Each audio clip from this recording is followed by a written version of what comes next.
18 সালে আমরা ভেবেছিলাম সকালে ভোট হবে, এই জন্য আমরা রাত্রে ঘুমাইতে গেছিলাম। এরা যে রাত্রে ঘুরে ফেলবে ভোটটা, এটা আমরা বুঝি নাই তো। উনি খুব সত্য কথা বলছে, রাতে যদি আমি ঘুমাই 300 আসনই তো নিয়ে নিতাম, 7টা তোমাদের তো দয়া করে দিছি। ভেরি ট্রু, 6টা দিছে। উড়ি বাপরে বাপ, ভাবা যায়? 300টা নিয়ে নিলাম কি করতাম? রাতে তো আমরা ঘুমাইছিলাম। শেষ করতে দেন। ফোরন কাটে একদম দুর্বলরা, যাদের বলার কিছু নাই। আমরা তো দুর্বল আপনাদের এখন রাতে ঘুমানোর কারণে ইলেকশন, এইটাই আমরা বলে আসছি। 18 সালে এইটাই ঘটছে। আচ্ছা, 5 থেকে 7 জন একটা সিটে, আমরা একটা সিটে 20 জন দিব, আমাদের খুশি। তারপরে যখন নির্বাচন কমিশন যাকে ফাইনাল হবে সেই ফাইনালি মাঠে ছিল, একটা আসন থেকে আমাদের যেই ক্যান্ডিডেটরা ছিলেন, এক একটা আসন থেকে 300 আসনে 300 জন, কিভাবে প্রায় 70 থেকে 80 জন ক্যান্ডিডেটকে ফিজিক্যালি অ্যাসল্ট করা হয়েছে? 50 জন রক্তাক্ত করা হয়েছে। কেন? এটা কি চর দখল? আমি ঘুমাইলে 300টা দখল হয়ে যাবে, আমি ক্যান্ডিডেট বেশি দিলে সবগুলো তারা নিয়ে নিবে। আরে ভাই, তাহলে এই যে এতক্ষণ ধরে নির্বাচন কমিশন সম্পর্কে এত চমৎকার চমৎকার কথা বলছিলেন, তার কাজটা কি? রেফারির কাজটা কি?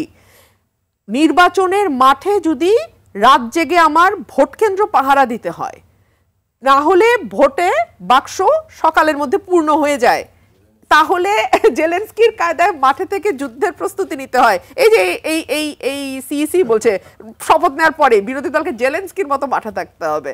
তো এই জাতের সিইসি লইয়া এই জাতি কি করিবে আপনি আমাকে বলেন? যে ঘুমাবে এবং ঘুমাইলে, বিরোধী দল ঘুমাইলে সময় মতো ভোট কেন্দ্রে গেলে দেখবে সর্বনাশ। একটি প্রশ্ন ছোট্ট করে শুনতে চাইবো যে আমরা যতটুকু গণমাধ্যমের সূত্র ধরে জেনেছি যে বিএনপি আবার এক দফা আন্দোলনে যাচ্ছে। বিএনপি না, বাংলাদেশের মানুষেরই দফা একটা, বাংলাদেশের মানুষকে তার ভোট দিতে দেওয়া। এই যে একটু আগে উনি বললেন না প্রধানমন্ত্রীর নো ম্যাচ বাংলাদেশে, এই নো ম্যাচ প্রধানমন্ত্রীর একটা সাধারণ নির্দেশ তাদের দল মানে না কেন?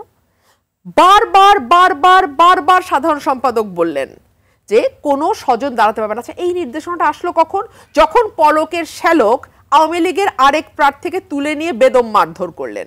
তার মানে নিজের দলের কর্মীদের সুযোগ দেওয়া, এগুলো কোনো কারণ ছিল না। পলকের শ্যালক যখন উদ্বোধন করলেন তখন ওনারা বুঝতে পারলেন কি হতে যাচ্ছে, সেই কারণে বারবার বললেন। শেষমেশ কি দেখা গেল? কেউ শুনলো না।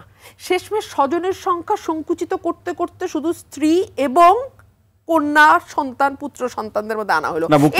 এই প্রশ্নটি আমার ছিল, মুক্তাপা বললেন স্বজন বলতে প্রথমে তার এটাকেই বুঝাতে চেয়েছে। আচ্ছা, তাই ধরে না, তারপরে তো 10 জন গেছে, একজন স্ত্রী 9টা সন্তান, তাদের বিরুদ্ধে ব্যবস্থা নেওয়া হবে। 10 জন গেছে, ব্যবস্থা নেওয়া হবে। কিন্তু প্রধানমন্ত্রীর মতন একজন মানে সর্বময় ক্ষমতার অধিকারী ব্যক্তি, তার মুখের কথা তার দলের লোক শোনেন, এটা কেমন কথা ভাই? আর একটা প্রশ্ন, এই উপজেলা নির্বাচন হওয়ার জন্য হেভিওয়েট মন্ত্রীদের সন্তানদের এত ছুটাছুটি কেন?